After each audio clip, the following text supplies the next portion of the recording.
ਕਿ ਸ਼੍ਰੋਮਣੀ ਕਮੇਟੀ ਨੇ ਸਟੈਂਡ ਲੈ ਲਿਆ ਕਿ ਅਸੀਂ ਆਮ ਆਦਮੀ ਪਾਰਟੀ ਵੱਲੋਂ ਜੋ ਭਗਵੰਤ ਮਾਨ ਸਰਕਾਰ ਵੱਲੋਂ 328 ਪਾਵਨ ਸਰੂਪਾਂ ਦੇ ਮਸਲੇ ਤੇ ਕੀਤਾ ਜਾ ਰਿਹਾ, ਅਸੀਂ ਉਹਦੇ ਕੋਈ ਸਹਿਯੋਗ ਨਹੀਂ ਕਰਦੇ। 328 ਪਾਵਨ ਸਰੂਪਾਂ ਬਾਰੇ ਆਮ ਸਿੱਖ ਦੇ ਦਿਲ ਦਿਮਾਗ 'ਚ ਇਹੀ ਹੈ ਕਿ ਸਾਨੂੰ ਪਤਾ ਤਾਂ ਹੋਣਾ ਚਾਹੀਦਾ ਨਾ ਵੀ ਉਹ ਸਰੂਪ ਕਿੱਥੇ ਗਏ ਨੇ। ਮੰਨ ਲਈ ਗੱਲ ਕਿ ਪੈਸਿਆਂ ਦਾ ਘਪਲਾ, ਪਰ ਪੈਸਿਆਂ ਦੇ ਘਪਲੇ ਦੀ ਖਾਧੀ ਕੜੀ ਸਾਨੂੰ ਇਹ ਦੱਸੋ ਵੀ ਸਰੂਪ ਕਿੱਥੇ।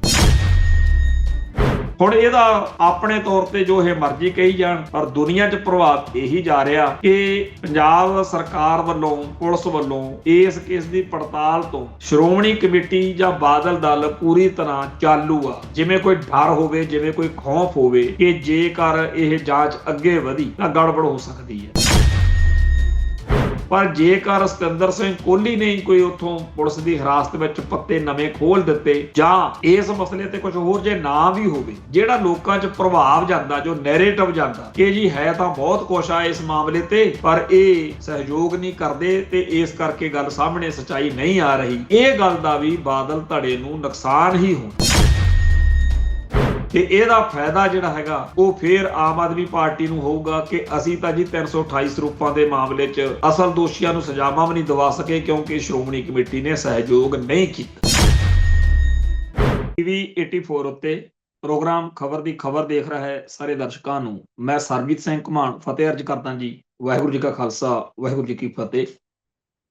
ਕੱਲ ਨੂੰ 7 ਜਨਵਰੀ 2026 ਆ ਤੇ ਕੱਲ ਨੂੰ 3 ਸਾਲ ਹੋ ਜਾਣੇ ਆ ਜਿਹੜਾ ਮੋਹਾਲੀ ਚੰਡੀਗੜ੍ਹ ਕੌਮੀ ਇਨਸਾਫ ਮੋਰਚਾ ਲੱਗਿਆ ਹੋਇਆ ਜੇਲ੍ਹਾਂ 'ਚ ਨਜ਼ਰਬੰਦ ਸਿੰਘਾਂ ਦੀ ਰਿਹਾਈ ਲਈ, ਤੇ ਕੱਲ ਨੂੰ 11 ਵਜੇ ਮੋਰਚੇ ਵਾਲੇ ਸਥਾਨ ਦੇ ਉੱਤੇ ਵੱਡਾ ਪ੍ਰੋਗਰਾਮ ਜਥੇਬੰਦੀਆਂ ਨੇ ਰੱਖਿਆ ਹੋਇਆ।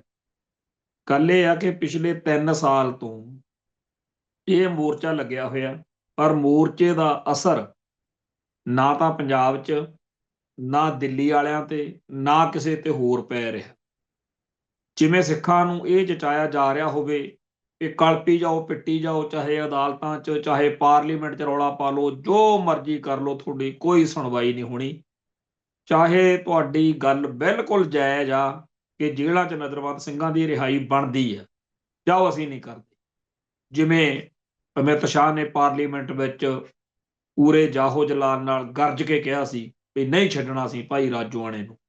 ਹਾਲਾਂਕਿ ਜਦੋਂ ਪਹਿਲੀ ਪਾਤਸ਼ਾਹੀ ਦੇ ਪ੍ਰਕਾਸ਼ ਪੁਰਬ ਦੀ ਸ਼ਤਾਬਦੀ ਮਨਾਈ ਸੀ, ਉਸ ਮੌਕੇ ਇੱਕ ਚਿੱਠੀ ਜਿਹੜੀ ਸੀ ਸਰਕਾਰੀ ਤੌਰ ਤੇ ਭਾਰਤ ਸਰਕਾਰ ਵੱਲੋਂ, ਮੋਦੀ ਸਰਕਾਰ ਵੱਲੋਂ ਜਾਰੀ ਕਰਕੇ ਕਹਿ ਦਿੱਤਾ ਗਿਆ ਸੀਗਾ ਰਿਹਾਈਆਂ ਬਾਰੇ, ਪਰ ਅਜੇ ਤੱਕ ਇਹ ਗੱਲ ਕਿਸੇ ਤਣ ਪੱਤਣ ਲੱਗੀ ਨਹੀਂ। ਇਹ ਗਾਂਹ ਲੱਗਣ ਦਾ ਜਿਹੜਾ ਹਾ ਢੰਗ ਤਰੀਕਾ, ਇਹ ਧਰਨੇ ਮੁਜ਼ਾਹਰੇ, ਇਹਨਾਂ ਦਾ ਕੋਈ ਅਸਰ ਨਹੀਂ ਦਿਖ ਰਿਹਾ। ਜਿਵੇਂ ਇਸ ਮੋਰਚੇ ਨੂੰ 3 ਸਾਲ ਹੋ ਗਏ, ਇਵੇਂ ਹੀ ਚੇਤੇ ਕਰੋ ਭਾਈ ਗੁਰਬਖਸ਼ ਸਿੰਘ ਨੇ ਜਦੋਂ ਜੇਲ੍ਹਾਂ 'ਚ ਨਜ਼ਰਬੰਦ ਸਿੰਘਾਂ ਦੀ ਰਿਹਾਈ ਲਈ ਮੋਰਚਾ ਲਾਇਆ ਤਾਂ ਪੂਰਾ ਬਾਦਲ ਦਲ ਪੂਰੀ ਜਿੱਦ ਫੜ ਕੇ ਬਹਿ ਗਿਆ ਵੀ ਅਸੀਂ ਇਹਦੀ ਝੋਲੀ ਕੁਝ ਪਾਉਣਾ ਨਹੀਂ ਤੇ ਮੋਰਚੇ ਨੂੰ ਅਸਫਲ ਬਣਾ ਕੇ ਹਟਣਾ। ਪਰ ਦਬਾਅ ਕੁਛ ਇਹੋ ਜਿਹਾ ਬਣਿਆ ਇੰਟਰਨੈਸ਼ਨਲ ਲੈਵਲ ਤੇ ਸਿੱਖ ਕੌਮ ਦੀ ਹਮਾਇਤ, ਮਤਲਬ ਕਿ ਇੱਕ ਤਰੀਕੇ ਨਾਲ ਫਿਰ ਠੱਗੀ ਮਾਰਨ ਵਾਲਾ ਢੰਗ ਰਾਹ ਫੜਿਆ ਗਿਆ। ਜਥੇਦਾਰ ਸਾਹਿਬਾਨ ਜਾਂ ਆਪਦੇ ਪੱਖ ਦੇ ਬਾਦਲ ਧੜੇ ਨੇ ਆਗੂਆਂ ਨੂੰ, ਧਾਰਮਿਕ ਸ਼ਖਸੀਅਤਾਂ ਨੂੰ ਵਰਤ ਕੇ ਕੁਝ ਸਿੰਘਾਂ ਦੀ ਪੈਰੋਲ ਸ਼ੁਰੂ ਕਰਤੀ ਤੇ ਇਸ ਗੱਲ ਨੂੰ ਵੀ ਬੜੀ ਵੱਡੀ ਗੱਲ ਵੀ ਅਸੀਂ ਪੈਰੋਲ ਸ਼ੁਰੂ ਕੀਤੀ, ਜਦੋਂ ਕਿ ਕਹਿਣਾ ਇਹ ਬਣਦਾ ਸੀ ਇਹਨਾਂ ਦਾ ਕਿ ਫਿਰ ਅੱਕ ਕੇ ਮਰਦਿਆਂ ਨੇ ਅਸੀਂ ਕੋਈ ਨਾ ਕੋਈ ਰਾਹ ਕੱਢਣਾ ਸੀਗਾ, ਉਹ ਕੱਢਤਾ ਸੀ ਤਾਂ ਬੜੇ ਖਸੂਤੇ ਫਸੇ ਹੋਏ ਸੀ। ਸੋ ਕੁੱਲ ਮਿਲਾ ਕੇ ਭਾਈ ਗੁਰਬਖਸ਼ ਸਿੰਘ ਖਾਲਸਾ ਦੇ ਭੁੱਖ ਹੜਤਾਲ ਨੂੰ ਜਾਂ ਉਹਨਾਂ ਦੇ ਸੰਘਰਸ਼ ਨੂੰ ਵੀ ਇਹਨਾਂ ਨੇ ਤਾਰ ਪੀਡੋ ਕੀਤਾ। ਉਸ ਤੋਂ ਬਾਅਦ 'ਚ ਬਾਬਾ ਸੂਰਤ ਸਿੰਘ ਖਾਲਸਾ ਨੇ ਲੰਮਾ ਸੰਘਰਸ਼ ਕਿੰਨੇ ਸਾਲ ਜਾਰੀ ਰੱਖਿਆ, ਉਹ ਵੀ ਅਸਫਲ ਬਣਾਇਆ ਤੇ ਹੁਣ ਕੌਮੀ ਇਨਸਾਫ ਮੋਰਚਾ 2026 ਤੋਂ ਲੱਗਿਆ ਹੋਇਆ। ਵਿੱਚ ਵਿਚਾਲੇ ਉਹ ਗੱਲ ਜਦੋਂ ਬਰਗਾੜੀ ਦੇ ਵਿੱਚ ਮੋਰਚਾ ਲੱਗਿਆ ਸੀ, ਜਿਹਦੇ ਵਿੱਚ ਜਿੱਥੇ ਬਹਿਬਲ ਬਰਗਾੜੀ ਕਾਂਡ, ਜਿਹੜਾ ਜਿੱਥੇ ਬੇਅਦਬੀ ਦੇ ਦੋਸ਼ੀਆਂ ਦੀ ਗ੍ਰਿਫਤਾਰੀ ਤੇ ਹੋਰ ਸਾਰਾ ਕੁੱਟ ਕਟਾਪਾ ਜੋ ਗੋਲੀ ਚੱਲੀ ਉਹਦਾ ਮਸਲਾ ਸੀ, ਭਾਈ ਧਿਆਨ ਸਿੰਘ ਮੰਡ ਦੀ ਕਮਾਂਡ ਹੇਠ, ਉੱਥੇ ਨਾਲ ਦੀ ਨਾਲ ਜੇਲ੍ਹਾਂ 'ਚ ਨਜ਼ਰਬੰਦ ਸਿੰਘਾਂ ਦੀ ਗੱਲ ਵੀ ਚੱਲਦੀ ਰਹੀ। ਪਰ ਨਾ ਕਦੇ ਕਿਸੇ ਨੇ ਇਹਨਾਂ ਗੱਲਾਂ ਨੂੰ ਸੁਣਿਆ ਤੇ ਨਾ ਕੋਈ ਇਹਨਾਂ ਗੱਲਾਂ ਦਾ ਅਰਥ ਵਾ।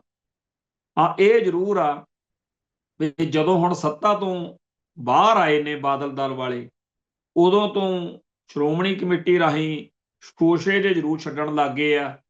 ਕਦੇ ਕਹਿੰਦੇ ਅਸੀਂ ਚਿੱਠੀਆਂ ਲੈ ਕੇ ਜਾਣੀਆਂ, ਦਸਖਤ ਕਰਾ ਕੇ ਲੈ ਕੇ ਚੱਲੇ ਆ, ਅਸੀਂ ਤਾਂ ਕੋਈ ਕਸਰ ਨਹੀਂ ਛੱਡ ਰਹੇ। ਪਰ ਜਦੋਂ ਬੀਜੇਪੀ ਨਾਲ ਸਾਂਝ ਸੀ, ਉਦੋਂ ਨਾ ਜਿਹੜਾ ਚ ਨਜ਼ਰਬੰਦ ਸਿੰਘਾਂ ਦਾ ਚੇਤੇ ਆਇਆ, ਨਾ ਉਹ ਮੁੱਦੇ ਜਾਂ ਨੁਕਤੇ ਚੇਤੇ ਆਏ ਜਿਨ੍ਹਾਂ ਕਰਕੇ ਪਿਛਲੇ ਦੌਰ ਵਿੱਚ ਅਕਾਲੀ ਦਲ ਮੋਰਚੇ ਲਾਉਂਦਾ ਰਿਹਾ। ਚੰਡੀਗੜ੍ਹ ਪੰਜਾਬ ਨੂੰ ਦੇਣ ਦਾ ਜਾਂ ਸਤਲੁਜ ਜਮਨਾ ਲਿੰਕ ਨਹਿਰ ਦਾ ਮੁੱਦਾ, ਪੰਜਾਬੀ ਬੋਲਦੇ ਇਲਾਕਿਆਂ ਦਾ ਮੁੱਦਾ, ਪੰਜਾਬ ਦੇ ਵਿੱਚ ਪੰਜਾਬੀ ਬੋਲੀ ਤੇ ਸਿੱਖ ਸੱਭਿਆਚਾਰ ਦੀ ਚੜ੍ਹਤ ਦਾ ਨੁਕਤਾ, ਕੁਛ ਨਹੀਂ ਚੇਤੇ। ਉਦੋਂ ਤਾਂ ਇੱਕ ਨਕਾਤੀ ਪ੍ਰੋਗਰਾਮ ਸੀ ਵੀ ਨੋਟ ਇਕੱਠੇ ਕਰਨੇ, ਤੇ ਉਸ ਦੌਰ ਦੇ ਬੀਜੇ ਹੋਏ ਕੰਡੇ ਅਕਾਲੀ ਦਲ ਦੀ ਸਰਕਾਰ ਵੇਲੇ ਦੇ ਅਜੇ ਤੱਕਰ ਪੰਜਾਬ ਚੁਗ ਰਿਹਾ। ਇਹਨਾਂ ਤੋਂ ਦੁਖੀ ਹੋ ਕੇ ਕਾਂਗਰਸ ਲਿਆਂਦੀ ਸੀ ਲੋਕਾਂ ਨੇ, ਕਾਂਗਰਸ ਨੇ ਜੋ ਲੱਲਰ ਲਾਉਣੇ ਸੀ ਲਾਏ, ਫਿਰ ਆਪ ਵਾਲੇ ਲਿਆਂਦੇ। ਹੁਣ ਜਦੋਂ ਬੀਜੇਪੀ ਦੇ ਨਾਲ ਸੰਬੰਧ ਟੁੱਟਣ ਤੋਂ ਬਾਅਦ ਅਕਾਲੀ ਲੀਡਰਸ਼ਿਪ ਕਈ ਟੁਕੜਿਆਂ 'ਚ ਵੰਡੀ ਗਈ। ਹੁਣ ਇਹਨਾਂ ਨੂੰ ਲੱਗਦਾ ਹੈ ਕਿ ਜੇ ਅਸੀਂ ਕੋਈ ਰਾਹ ਸਿਰਾ ਨਾ ਅਪਣਾਇਆ ਤਾਂ ਅਗਲੀ ਵਾਰ ਸਾਡੀ ਹੋਰ ਮਾੜੀ ਹਾਲਤ ਹੋਊਗੀ। ਤੋ ਆਮ ਆਦਮੀ ਪਾਰਟੀ ਦੇ ਨਾਲ ਪੂਰੀ ਤਰ੍ਹਾਂ ਟੱਕਰ 'ਚ ਆ ਚੁੱਕੇ ਨੇ। ਉਧਰੋਂ ਆਮ ਆਦਮੀ ਪਾਰਟੀ ਦੀ ਜਿਹੜੀ ਮੌਜੂਦਾ ਸਰਕਾਰ ਆ, ਉਹਨੇ ਵੀ ਮਿਥ ਲਿਆ ਵਾ ਵੀ ਜਿਹੜੀ ਰਹਿੰਦੀ ਖੂੰਹਦੀ ਇਹਨਾਂ ਦੀ ਸਪੇਸ ਆ, ਪੋਲੀਟੀਕਲ ਪੋਟੈਂਸ਼ੀਅਲ ਆ, ਉਹ ਵੀ ਖਤਮ ਕਰਨਾ। ਸੋ ਇਸ ਮੌਕੇ ਆਮ ਆਦਮੀ ਪਾਰਟੀ ਤੇ ਬਾਦਲ ਧੜੇ ਦਾ ਜਿਹੜਾ ਟਕਰਾਵ ਆ, ਉਹ ਆਉਣ ਵਾਲੇ ਦਿਨਾਂ ਦੇ ਵਿੱਚ ਹੋਰ ਜ਼ਿਆਦਾ ਗੜਬੜ ਵਾਲਾ ਮਾਹੌਲ ਤਿਆਰ ਕਰੇਗਾ। ਪਰ ਜਿਹੜਾ ਨੁਕਤਾ ਸਾਡਾ ਆ ਕਿ ਪੰਥ ਅਤੇ ਕੌਮ ਦੇ ਮਸਲੇ ਉਹ ਇਸ ਸਾਰੇ ਸਿਨੈਰੀਓ ਤੋਂ ਦੂਰ ਨੇ। ਤੇ ਉਹ ਜੇ ਕੋਈ ਜਾਬਤਾ ਪੂਰਾ ਕਰਨ ਲਈ ਗੱਲ ਕਰਦਾ ਤਾਂ ਉਹ ਕਰ ਲੈਂਦਾ, ਪਰ ਉਹ ਹਕੀਕਤ ਵਿੱਚ ਉਸ ਗੱਲ ਦਾ ਕੋਈ ਮਤਲਬ ਨਹੀਂ। ਜਿਹੜੇ ਮੁੱਦਿਆਂ ਨੇ ਪੰਜਾਬ ਦੀ ਧਰਤੀ ਉੱਤੇ ਇਹਨਾਂ ਤਰਥੱਲੀ ਮਚਾਈ, ਦਰਬਾਰ ਸਾਹਿਬ ਤੇ ਹਮਲੇ ਤੱਕ ਕਹਾਣੀ ਆਈ, ਉਸ ਤੋਂ ਬਾਅਦ ਵਿੱਚ AK-47 ਖੜਕੀ ਤੇ ਖਾਲਿਸਤਾਨ ਦਾ ਝੰਡਾ ਬੁਲੰਦ ਹੋਇਆ, ਉਹ ਸਾਰੇ ਨੁਕਤੇ ਜਿਹੜੇ ਇਹ ਸਾਰੇ ਕਸੇ ਦਾ ਆਧਾਰ ਸੀ, ਉਹਨਾਂ ਦੀ ਗੱਲ ਕਰਨ ਤੋਂ ਤਾਂ ਅਕਾਲੀ ਦਲ ਪੂਰੀ ਤਰ੍ਹਾਂ ਭੱਜ ਹੀ ਗਿਆ। ਪਰ ਨਾਲ ਦੀ ਨਾਲ ਅੱਜ ਦੇ ਮਾਹੌਲ ਵਿੱਚ ਜੋ ਕਾਂਗਰਸ ਨੇ, ਆਮ ਆਦਮੀ ਪਾਰਟੀ ਨੇ, ਬਾਦਲ ਦਲ ਨੇ ਜਾਂ ਹੋਰ ਸਿਆਸੀ ਭਲਵਾਨਾਂ ਨੇ ਇੱਥੋਂ ਦੇ ਮਾਹੌਲ ਤੇ ਜੋ ਅਸਰ ਕੀਤਾ, ਅੱਜ ਉਹਦੀ ਵੀ ਗੱਲ ਕਰਨੀ ਬਣਦੀ ਹੈ। ਅੱਜ ਸ਼ਹੀਦ ਭਾਈ ਸਤਵੰਤ ਸਿੰਘ ਅਤੇ ਸ਼ਹੀਦ ਭਾਈ ਕੇਰ ਸਿੰਘ ਦਾ ਸ਼ਹੀਦੀ ਦਿਹਾੜਾ ਸੀ। ਅਸੀਂ ਇੱਥੇ ਅੰਮ੍ਰਿਤਸਰ ਦੇ ਵਿੱਚ ਸਵੇਰੇ ਬਾਬਾ ਗੁਰਬਖਸ਼ ਸਿੰਘ ਦੀ ਯਾਦਗਾਰ ਆ ਜਿਹੜੀ ਦਰਬਾਰ ਸਾਹਿਬ ਕੰਪਲੈਕਸ ਦੇ ਵਿੱਚ ਅਕਾਲ ਤਖ਼ਤ ਸਾਹਿਬ ਦੇ ਪਿੱਛੇ, ਉੱਥੇ ਹਾਜ਼ਰੀਆਂ ਭਰੀਆਂ। ਸਰਦਾਰ ਸਿਮਰਨਜੀਤ ਸਿੰਘ ਮਾਨ, ਦਲ ਖਾਲਸਾ ਦੀ ਲੀਡਰਸ਼ਿਪ ਤੇ ਹੋਰ ਬਹੁਤ ਸਾਰੇ ਆਗੂ ਸੱਜਣ ਉੱਥੇ ਪਹੁੰਚੇ। ਸ਼੍ਰੋਮਣੀ ਕਮੇਟੀ ਸਮੇਤ ਹੋਰ ਵੀ ਕਈ ਧਿਰਾਂ ਧੜਿਆਂ ਨੇ ਸ਼ਮੂਲੀਅਤ ਕੀਤੀ। ਪਰ ਇਹ ਇੱਕ ਰਵਾਇਤੀ ਜਿਹਾ ਪ੍ਰੋਗਰਾਮ ਹੁੰਦਾ। ਵੈਸੇ ਮੈਂ ਅੱਗੇ ਵੀ ਕਈ ਵਾਰੀ ਕਹਿਣਾ ਹੁੰਦਾ ਵੀ ਭਾਈ ਜਿੰਦੇ ਸੁੱਖੇ ਦਾ, ਭਾਈ ਬੇਅੰਤ ਸਿੰਘ ਦਾ, ਭਾਈ ਸਤਵੰਤ ਸਿੰਘ ਤੇ ਕੇਰ ਸਿੰਘ ਦਾ ਜਿੰਨੇ ਵੀ ਸ਼ਹੀਦੀ ਦਿਹਾੜੇ ਦਰਬਾਰ ਸਾਹਿਬ 'ਚ ਮਨਾਏ ਜਾਂਦੇ ਆ, ਉਹ ਇੱਕ ਰਵਾਇਤ ਜੀ ਪੂਰੀ ਕੀਤੀ ਜਾਂਦੀ ਆ। ਸਵੇਰੋਂ ਸਾਧਰੇ ਭੋਗ ਪਾ ਦਿੰਦੇ ਆ 8-9 ਵਜੇ ਤੱਕ ਵੀ, ਤਾਂ ਕਿ ਦੂਰ ਦਰਾਡਿਓਂ ਕੋਈ ਬੰਦਾ ਪਹੁੰਚ ਹੀ ਨਾ ਸਕੇ। ਜਿਹਨੇ ਹਾਜ਼ਰੀ ਭਰਨੀ ਆ ਉਹ ਰਾਤ ਨੂੰ ਆ ਕੇ ਪੈ ਜਾਵੇ ਦਰਬਾਰ ਸਾਹਿਬ ਕੰਪਲੈਕਸ ਵਿੱਚ ਤਾਂ ਹੋਰ ਗੱਲ ਆ। ਤੇ ਇਹ ਵੀ ਇਸ ਤਰੀਕੇ ਨਾਲ ਵੀ ਨਾ ਤਾਂ ਉਹਦੀ ਕੋਈ ਚਰਚਾ ਮਸ਼ਹੂਰੀ ਕੀਤੀ ਜਾਂਦੀ ਆ, ਨਾ ਕੋਈ ਗੱਲ ਛੇੜੀ ਜਾਂਦੀ ਆ। ਨਤੀਜਾ ਕੀ ਨਿਕਲਦਾ ਵੀ ਉੱਥੇ ਅਕਾਲ ਤਖ਼ਤ ਸਾਹਿਬ ਦੇ ਮਗਰਲੇ ਪਾਸੇ ਕਮਰੇ ਬਣੇ ਹੋਏ ਨੇ, ਬੇਅੰਤ ਪਾਠ ਚੱਲ ਰਹੇ ਹੁੰਦੇ ਨੇ ਤੇ ਲੋਕਾਂ ਨੂੰ ਪਤਾ ਹੀ ਨਹੀਂ ਲੱਗਦਾ ਹੈਗਾ ਵੀ ਇਹ ਅੱਜ ਕੋਈ ਸ਼ਹੀਦ ਭਾਈ ਬੇਅੰਤ ਸਿੰਘ ਦਾ ਜਾਂ ਭਾਈ ਜਿੰਦੇ ਸੁੱਖੇ ਦਾ। ਉਹ ਜਦੋਂ ਕਿਸੇ ਨੂੰ ਦੇਖਦਾ ਬੰਦਾ ਵੀ ਇਹ ਸਾਰੇ ਖਾਲਿਸਤਾਨੀ ਜਾਂ ਪੰਥਕ ਸਫਾ ਵਾਲੇ ਨੌਜਵਾਨ ਬੈਠੇ ਆ, ਪੁੱਛਦਾ ਜ਼ਰੂਰ ਆ ਤੇ ਫਿਰ ਅਗਲੇ ਨੂੰ ਚੇਤਾ ਆਉਂਦਾ ਵੀ ਅੱਜ ਤਾਂ ਸ਼ਹੀਦੀ ਦਿਹਾੜਾ। ਸੋ ਇੱਕ ਪਾਸੇ ਤਾਂ ਪੂਰਾ ਜ਼ੋਰ ਲਾ ਕੇ ਇੰਡੀਅਨ ਸਟੇਟ ਸਿੱਖਾਂ ਨੂੰ ਉਹ ਸਾਰਾ ਕੁਝ ਭੁਲਾਉਣ ਤੇ ਜ਼ੋਰ ਲਾ ਰਹੀ ਆ। ਦੂਜੇ ਪਾਸੇ ਜਿਨ੍ਹਾਂ ਕੋਲੇ ਤਾਕਤ ਆ, ਪੈਸਾ ਆ, ਸੱਤਾ ਆ ਸ਼੍ਰੋਮਣੀ ਕਮੇਟੀ ਦੀ, ਉਹ ਵੀ ਕੁਝ ਨਹੀਂ ਕਰ ਰਹੇ। ਇੱਕ ਆਪਾਂ ਸਾਰੇ ਜਾਣੇ ਸੋਸ਼ਲ ਮੀਡੀਆ ਵਰਤਦੇ ਆ, ਆਪਾਂ ਨੂੰ ਸਭ ਨੂੰ ਪਤਾ ਕਿ 2012-13 ਤੋਂ ਅਗਲੇ 5-7 ਸਾਲ 2020 ਤੱਕ ਵੀ ਸੋਸ਼ਲ ਮੀਡੀਆ ਦੇ ਉੱਤੇ ਪੰਥਕ ਗੱਲ, ਖਾਲਿਸਤਾਨੀ ਗੱਲ, ਸਿੱਖ ਸੰਘਰਸ਼ ਦੀ ਗੱਲ, ਸ਼ਹੀਦਾਂ ਦੀ ਗੱਲ ਪੂਰੇ ਜ਼ੋਰ ਸ਼ੋਰ ਨਾਲ ਹੁੰਦੀ ਰਹੀ। ਬਾਅਦ ਵਿੱਚ ਇੰਡੀਅਨ ਸਟੇਟ ਨੇ ਵੀ ਇਸ ਨੁਕਤੇ ਤੇ ਕੰਮ ਕੀਤਾ ਵੀ ਇਹ ਆਪਾਂ ਇਹੋ ਜਿਹੀਆਂ ਪੋਸਟਾਂ ਫੇਸਬੁੱਕ ਅਕਾਊਂਟ ਬੰਦ ਕਰ ਦਿਓ ਜਾਂ ਇਹ ਸਾਰਾ ਚੱਲਿਆ। ਪਰ ਅੱਜ ਜਿਹੜਾ ਅੱਜ ਦਾ ਦੌਰ ਆ ਉਹਦੇ ਵਿੱਚ ਨਿਰਾਸ਼ਤਾ ਇੰਨੀ ਜ਼ਿਆਦਾ ਆ ਚੁੱਕੀ ਆ ਸਿੱਖ ਨੌਜਵਾਨਾਂ ਦੇ ਵਿੱਚ, ਭਾਈ ਅਮਰਤਪਾਲ ਸਿੰਘ ਵਾਲੇ ਦੌਰ ਤੋਂ ਬਾਅਦ ਹੋਰ ਵੀ ਜ਼ਿਆਦਾ। ਔਰ ਜੋ ਇੱਕ ਕਤਲ ਹੋਣ ਲੱਗੇ ਆ ਜਿਹੜੇ, ਜਿਹਦੇ ਚ ਗੁਰਪ੍ਰੀਤ ਸਿੰਘ ਹਰੀ ਨਾਂ ਦਾ ਕਤਲ, ਇਹ ਸਾਰੇ ਕਾਸੇ ਦੇ ਵਿੱਚ ਇਹੋ ਜਿਹਾ ਮਾਹੌਲ ਵਿਗੜਿਆ ਵੀ ਜਿਹੜੀ ਸਿੱਖ ਜਵਾਨੀ ਨੇ ਅੱਜ ਸੋਸ਼ਲ ਮੀਡੀਆ ਭਰਿਆ ਹੁੰਦਾ ਸੀਗਾ ਵੀ ਸ਼ਹੀਦ ਭਾਈ ਬੇਅੰਤ ਸਿੰਘ ਦਾ ਦਿਹਾੜਾ ਜਾਂ ਅੱਜ ਭਾਈ ਸਤਵੰਤ ਸਿੰਘ ਤੇ ਕੇਹਰ ਸਿੰਘ ਦਾ ਸ਼ਹੀਦੀ ਦਿਹਾੜਾ, ਉਹਦੇ ਲਈ ਇਹ ਮੁੱਦੇ ਹੀ ਨਹੀਂ ਰਹੇ। ਉਹਨਾਂ ਲਈ ਨੁਕਤੇ ਹੀ ਹੋਰ ਨੇਗੇ, ਪ੍ਰਾਇਓਰਟੀ ਹੀ ਬਦਲ ਗਈ। ਸੋ ਅੱਜ ਸ਼ਹੀਦ ਭਾਈ ਸਤਵੰਤ ਸਿੰਘ ਤੇ ਕੇਹਰ ਸਿੰਘ ਦੇ ਬਾਰੇ ਜਿਸ ਹਿਸਾਬ ਨਾਲ ਗੱਲ ਹੋਣੀ ਚਾਹੀਦੀ ਸੀ, ਉਹ ਸਿੱਖ ਸਮਾਜ ਨੇ ਨਹੀਂ ਕੀਤੀ। ਕਾਰਨ ਉਹਦੇ ਬੜੇ ਗਿਣਾਏ ਜਾ ਸਕਦੇ ਆ, ਪਰ ਮੈਂ ਆਪਦੇ ਨਜ਼ਰੀਏ ਤੋਂ ਜੇ ਕੋਈ ਗੱਲ ਕਰਾਂ ਤਾਂ ਉਹ ਇਹ ਆ ਕਿ ਕਿਸੇ ਵੀ ਕੌਮ ਦੀ ਜਿਹੜੀ ਜਵਾਨੀ ਹੁੰਦੀ ਹੈ, ਜਾਣੀ ਕਿ 20 ਤੋਂ 40 ਕੁ ਸਾਲ ਦੇ ਵਿਚਾਲੇ ਦਾ ਆਪਾਂ ਏਜ ਬੈਚ ਜਿਹੜਾ ਉਹ ਜੇ ਰੱਖ ਲਈਏ, ਉਹਦੇ ਉੱਤੇ ਬਹੁਤ ਆਸ ਹੁੰਦੀ ਹੈ। ਸਾਡੀ ਮਿਹਨਤ ਆ ਜਾਂ ਸਾਡੀ ਕੌਮ ਦੀ ਇਹ ਇੱਕ ਚੰਗਿਆਈ ਆ ਕਿ ਸਿੱਖ ਜਵਾਨੀ ਹਮੇਸ਼ਾ ਪੰਥਕ ਕਾਰਜਾਂ ਨੂੰ ਤਰਜੀਹ ਦਿੰਦੀ ਆਈ ਆ ਤੇ ਭੱਜਦੀ ਨਹੀਂ। ਪਰ ਅਸੀਂ ਉਹਨੂੰ ਦੇ ਕੀ ਰਹੇ ਹਾਂ, ਇਹ ਗੱਲ ਬੜੀ ਹੁੰਦੀ ਹੈ। ਸੋ ਜਿਹੜੇ ਸੰਸਥਾਵਾਂ ਤੇ ਬੈਠੇ ਅਹੁਦੇਦਾਰਾਂ ਦਾ ਫਰਜ਼ ਹੁੰਦਾ, ਉਹ ਮੁੱਖ ਤੌਰ ਤੇ ਇਹੀ ਹੁੰਦਾ ਕਿ ਕੌਮ ਦੇ ਸ਼ਹੀਦਾਂ ਬਾਰੇ, ਕੌਮ ਦੇ ਮੁੱਦਿਆਂ ਬਾਰੇ ਜਾਗਰਤੀ ਲਿਆਂਦੀ ਜਾਵੇ। ਮੈਂ ਬਹੁਤ ਸਾਰੇ ਇਹੋ ਜਿਹੇ ਬਜ਼ੁਰਗਾਂ ਨੂੰ, ਵੱਡੀ ਉਮਰ ਦੇ ਲੋਕਾਂ ਨੂੰ ਜ਼ਿੰਦਗੀ 'ਚ ਮਿਲਿਆ, ਜਿਹੜੇ ਇਹ ਕਹਿੰਦੇ ਆ ਕਿ ਅਸੀਂ ਜੇ ਕੁਝ ਹੁਣ ਕਰਨ ਜੋਗੇ ਨਹੀਂ ਬਚੇ, ਸਾਡੀ ਉਮਰ ਵੱਡੀ ਹੋ ਗਈ, ਤਾਂ ਜਿਨ੍ਹਾਂ ਗੱਲਾਂ ਲਈ ਕੌਮ ਦੇ ਸੰਘਰਸ਼ ਵਿੱਚ ਆਏ ਸੀ ਉਹ ਤਾਂ ਜਿਉਂਦੀਆਂ ਰੱਖੀਏ, ਉਹ ਤਾਂ ਤੁਰਦੀਆਂ ਰਹਿਣ। ਅੱਜ ਵੱਡੀ ਉਮਰ ਦੇ ਲੋਕ, ਜਿਨ੍ਹਾਂ ਬਾਰੇ ਕਈ ਨਵੀਂ ਉਮਰ ਦੇ ਬੱਚੇ ਸਾਡੇ ਉਹਨਾਂ ਦੀ ਸਖਤ ਨੁਕਤਾਚੀਨੀ ਵੀ ਕਰਦੇ ਨੇ, ਉਹ ਤਾਂ ਖਾਲਿਸਤਾਨੀ ਸੰਘਰਸ਼ ਦੇ ਸ਼ਹੀਦਾਂ ਦੇ ਸਮਾਗਮਾਂ ਤੇ ਜਾਣਾ ਜਾਂ ਸ਼ਹੀਦੀ ਦਿਹਾੜੇ ਮਨਾਉਣੇ, ਉਹ ਤਾਂ ਫਰਜ਼ ਸਮਝਦੇ ਆ। ਪਰ ਜਿਹੜੇ ਸਿੱਖ ਨੌਜਵਾਨ ਖਾਲਿਸਤਾਨੀ ਸਫਾਂ 'ਚ ਵੀ ਆ ਗਏ, ਉਹ ਵੀ ਇਹੋ ਜਿਹੇ ਦਿਨਾਂ ਤੇ ਦੂਰੀ ਵੱਟ ਕੇ ਰੱਖਦੇ ਆ। ਅੱਜ ਦਰਬਾਰ ਸਾਹਿਬ ਦੇ ਵਿੱਚ ਸ਼ਹੀਦ ਭਾਈ ਸਤਵੰਤ ਸਿੰਘ ਤੇ ਸ਼ਹੀਦ ਕੇਹਰ ਸਿੰਘ ਦੇ ਸ਼ਹੀਦੀ ਦਿਹਾੜੇ ਵਾਲੇ ਦਿਨ ਜਿਹੜੀਆਂ ਨੌਜਵਾਨ ਜਥੇਬੰਦੀਆਂ ਨੇ, ਉਹਨਾਂ ਦਾ ਇਸ ਤਰੀਕੇ ਨਾਲ ਦੂਰੀ ਬਣਾ ਕੇ ਚੱਲਣਾ ਬਹੁਤ ਜ਼ਿਆਦਾ ਦਿਲ ਨੂੰ ਮਹਿਸੂਸ ਹੋਇਆ ਵੀ ਇਦਾਂ ਨਹੀਂ ਹੋਣਾ ਚਾਹੀਦਾ। ਆਸ ਕਰਦੇ ਹਾਂ ਵੀ ਇਹ ਗਲਤੀ ਜਾਂ ਇਹ ਗੜਬੜ ਆਉਣ ਵਾਲੇ ਸਮੇਂ 'ਚ ਦੂਰ ਹੋਵੇ ਤੇ ਸਾਰੇ ਸ਼ਹੀਦੀ ਦਿਹਾੜਿਆਂ ਤੇ, ਜਿਵੇਂ 6 ਜੂਨ ਨੂੰ ਸਾਰਾ ਪੰਥ ਪਹੁੰਚਦਾ, ਭਾਈ ਦਿਲਾਵਰ ਸਿੰਘ ਦਾ ਸ਼ਹੀਦੀ ਦਿਹਾੜਾ ਵੀ ਬੜੇ ਵਧੀਆ ਤਰੀਕੇ ਨਾਲ ਮਨਾਇਆ ਜਾਂਦਾ। ਖੈਰ, ਆਪਾਂ ਜਿੱਥੋਂ ਇਸ ਗੱਲ ਫੜੀਏ ਜੇ ਅੱਗੇ ਤੁਰਨ ਲਈ, ਤਾਂ ਉਹ ਇਹ ਆ ਕਿ ਹਮੇਸ਼ਾ ਦੁਸ਼ਮਣ ਦੀ ਇਹ ਲੋੜ ਹੁੰਦੀ ਆ, ਉਹਨਾਂ ਦੀ ਤਰਜੀਹ ਹੁੰਦੀ ਆ ਕਿ ਗੁਲਾਮ ਕੌਮ ਦੇ ਏਜੰਡੇ ਅਸੀਂ ਦੱਸੀਏ ਕਿ ਤੁਸੀਂ ਆਹ ਸੋਚੋਗੇ, ਆਹ ਖਾਓਗੇ, ਆਹ ਸੁਣੋਗੇ, ਆਹ ਨਹੀਂ ਕਰੋਗੇ। ਉਹ ਇਹ ਨਹੀਂ ਕਰੋਗੇ ਚ ਉਹਨਾਂ ਦੇ ਦਿਮਾਗ 'ਚ ਹੈਗਾ ਹੀ ਆ ਕਿ ਆਪਦੇ ਇਤਿਹਾਸ ਨੂੰ, ਆਪਦੇ ਕੌਮ ਦੇ ਯੋਧਿਆਂ ਨੂੰ ਇਹ ਭੁੱਲ ਜਾਣ। ਪਰ ਭਾਵੇਂ ਕਿ ਸਟੇਟ ਕੋਲੇ ਬੇਹਿਸਾਬ ਤਾਕਤ ਹੈ, ਭਾਵੇਂ ਕਿ ਸਾਡੀ ਕੌਮ ਦੇ ਅੰਦਰ ਵੀ ਇੱਕ ਗਦਾਰ ਬਿਰਤੀ ਜਿਹੜੀ ਸੰਘਰਸ਼ ਦੇ ਉਲਟ ਭੁਗਤਦੀ ਆ, ਉਹਨੇ ਕੋਈ ਦੇ ਕੋਈ ਕਸਰ ਨਹੀਂ ਛੱਡੀ, ਪਰ ਅਜੇ ਵੀ ਸਾਡੀ ਕੌਮ ਦੀ ਜਵਾਨੀ ਆ ਜਿਹੜੀ, ਉਹ ਆਪਣੇ ਫਰਜ਼ ਨਿਭਾਉਣ ਤੋਂ ਨਾ ਕਦੇ ਭੱਜੀ ਆ ਤੇ ਨਾ ਕਦੇ ਗਾ ਉਹਦੇ ਭੱਜਣ ਦਾ ਹੈਗਾ। ਪਰ ਅੱਜ ਜਿਹੜੀ ਗੱਲ ਕਰ ਰਹੇ ਆ ਬਈ ਜਿਹੜਾ ਕੌਮੀ ਇਨਸਾਫ ਮੋਰਚਾ, ਉੱਥੇ ਜੇ ਦੇਖਿਆ ਜਾਵੇ ਨੌਜਵਾਨ ਜਿਹੜੇ ਨੇ ਆਪਣੇ ਫਰਜ਼ ਨਿਭਾਉਣ ਲਈ ਉੱਥੇ ਲਾਜ਼ਮੀ ਤੌਰ ਦੇ ਉੱਤੇ ਪਹੁੰਚ ਰਹੇ ਨੇ ਤੇ ਕੱਲ ਨੂੰ ਉਹ ਪ੍ਰੋਗਰਾਮ ਪੂਰਾ ਕਾਮਯਾਬੀ ਨਾਲ ਨੌਜਵਾਨੀ ਨਹੀਂ ਕਰਨਾ। ਕੱਲ ਆਪਾਂ ਪੰਜਾਬ ਦੇ ਵਿੱਚ ਹੋ ਰਹੇ ਕਤਲਾਂ ਬਾਰੇ ਗੱਲ ਕਰਦੇ ਸੀ। ਕਤਲ ਲਗਾਤਾਰ ਜਾਰੀ ਨੇ, ਨਵਾਂ ਸਾਲ ਚੜ੍ਹੇ ਨੂੰ ਅਜੇ 4-5 ਦਿਨ ਹੀ ਹੋਏ ਨੇ ਤੇ ਥਾਂ-ਥਾਂ ਤੋਂ ਖਬਰਾਂ ਇਹੀ ਆ ਰਹੀਆਂ ਨੇ।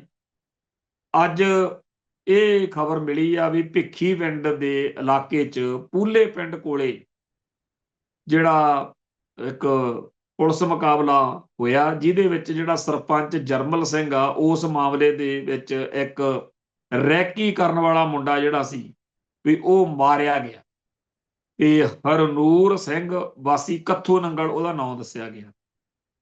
ਇਹ ਖਬਰ ਜਦੋਂ ਅਸੀਂ ਤੁਹਾਡੇ ਨਾਲ ਸਾਂਝੀ ਕਰ ਰਹੇ ਹਾਂ ਤਾਂ ਅਜੇ ਪਰਿਵਾਰ ਦਾ ਜਾਂ ਉਹਦੇ ਜਾਣਕਾਰ ਲੋਕਾਂ ਦਾ ਪੱਖ ਨਹੀਂ ਆਇਆ, ਕਿਉਂਕਿ ਅਕਸਰ ਆਪਾਂ ਨੂੰ ਪਤਾ ਕਿ ਪੁਲਿਸ ਦੇ ਦਾਅਵੇ ਤੋਂ ਬਾਅਦ ਵਿੱਚ ਇੱਕ ਹੋਰ ਪੱਖ ਲਾਜ਼ਮੀ ਆ ਜਾਂਦਾ ਕਿ ਜੀ ਅਸੀਂ ਤਾਂ ਆਪਣੇ ਮੁੰਡੇ ਨੂੰ ਆਪ ਪੇਸ਼ ਕਰਾਇਆ ਸੀ ਜਾਂ ਉਹਨੂੰ ਘਰੋਂ ਚੱਕ ਕੇ ਲੈ ਕੇ ਗਏ ਨੇ ਤੇ ਮੁਕਾਬਲਾ ਝੂਠਾ। ਇਹ ਗੱਲ ਤਾਂ ਹੈ ਕਿ ਇਸ ਕਤਲੋਗਾਰਦ ਤੋਂ ਦਿਲ ਦੁਖੀ ਹੈ, ਸਾਰਿਆਂ ਦਾ ਹੀ ਦੁਖੀ ਹੈ, ਪਰ ਆਪਾਂ ਪੁਲਿਸ ਨੂੰ ਇਹ ਖੁੱਲ੍ਹ ਵੀ ਨਹੀਂ ਦੇਣ ਲਈ ਕਹਿ ਸਕਦੇ ਕਿ ਚੱਕੀ ਚੱਲੋ ਤੇ ਮਾਰੀ ਚੱਲੋ। ਜਿਹੜੇ ਝੂਠੇ ਪੁਲਿਸ ਮੁਕਾਬਲੇ ਆ ਉਹ ਵੀ ਓਨੇ ਹੀ ਗਲਤ ਨੇ ਜਿੰਨਾ ਇਹ ਬੇਦੋਸ਼ੇ ਜਾਂ ਆਮ ਪੰਜਾਬ ਦੇ ਲੋਕਾਂ ਦੇ ਕਤਲ ਗਲਤ ਨੇ। ਇਸ ਮਾਹੌਲ ਦੇ ਵਿੱਚ ਕੱਲ ਹੀ ਲੋਕਾਂ ਨੇ ਕਹਿਣਾ ਸ਼ੁਰੂ ਕਰਤਾ ਸੀ ਕਿ ਬੰਦੇ ਫੜੇ ਵੀ ਜਾਣਗੇ, ਬੰਦਿਆਂ ਨੂੰ ਮੁਕਾਬਲੇ 'ਚ ਮਾਰ ਵੀ ਦਿੱਤਾ ਜਾਊ ਜਾਂ ਫੱਟੜ ਕਰਕੇ ਉਹਨਾਂ ਨੂੰ ਜੇਲ੍ਹ ਵੀ ਭੇਜ ਦਿੱਤਾ ਜਾਊ, ਪਰ ਜੋ ਇਹਨਾਂ ਕਤਲਾਂ ਦੇ ਕਰਕੇ ਲੋਕਾਂ 'ਚ ਟੈਰਰ ਫੈਲਿਆ, ਜੋ ਦਹਿਸ਼ਤ ਹੈ, ਉਹਦਾ ਤਾਂ ਕੋਈ ਇਲਾਜ ਨਹੀਂ। ਸੋ ਇਸ ਮਾਹੌਲ ਦੇ ਵਿੱਚ ਜਦੋਂ ਕਿ ਆਮ ਆਦਮੀ ਪਾਰਟੀ ਦੇ ਵਿਧਾਇਕਾਂ ਦੇ, ਮੰਤਰੀਆਂ ਦੇ, ਆਪ ਦੇ ਨੇੜਲੇ ਬੰਦਿਆਂ ਨੂੰ ਸ਼ਰੇਆਮ ਕਤਲ ਕਰਕੇ ਲੋਕ ਸਮਝਦੇ ਆ ਕਿ ਅਸੀਂ ਜੋ ਮਰਜ਼ੀ ਕਰ ਸਕਦੇ ਹਾਂ, ਤਾਂ ਇਸ ਦੌਰ ਵਿੱਚ ਕਿਸੇ ਗੱਲ ਦਾ ਕੋਈ ਬੰਦਾ ਕੀ ਕਰੇ ਤੇ ਜਿਹੜੀ ਮੌਜੂਦਾ ਸਰਕਾਰ ਆ ਉਹਦਾ ਕੀ ਕਰੀਏ। ਜੋ ਕਰਨਾ ਚਾਹੀਦਾ ਉਹ ਕਰਦੇ ਨਹੀਂ ਤੇ ਜਿਹੜਾ ਨਹੀਂ ਕਰਨਾ ਚਾਹੀਦਾ ਉਹ ਜ਼ਰੂਰ ਕਰਦੇ ਆ। ਤੇ ਸਾਹਮਣਿਓਂ ਸ਼੍ਰੋਮਣੀ ਕਮੇਟੀ ਜਿਹੜੀ ਕਿ ਬਾਦਲ ਧੜੇ ਦੇ ਹੱਥ 'ਚ ਆ, ਉਹਨਾਂ ਨੇ ਵੀ ਸਾਰੇ ਪੱਤੇ ਬਾਦਲ ਪਰਿਵਾਰ ਦੇ ਹਿਸਾਬ ਨਾਲ ਹੀ ਖੇਡਣੇ ਹੁੰਦੇ ਆ।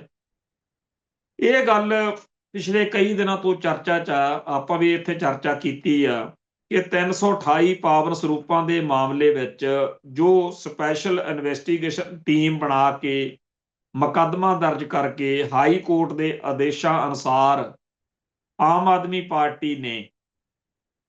ਪਾਰਟੀ ਦੀ ਸਰਕਾਰ ਨੇ ਕਦਮ ਚੱਕੇ ਨੇ, ਉਹਦੇ ਮੁਕਾਬਲੇ ਉੱਤੇ ਦੋ ਤਰ੍ਹਾਂ ਦੀ ਗੱਲ ਜਿਹੜੀ ਆ ਸ਼੍ਰੋਮਣੀ ਕਮੇਟੀ ਵੱਲੋਂ ਕੀਤੀ ਜਾ ਰਹੀ।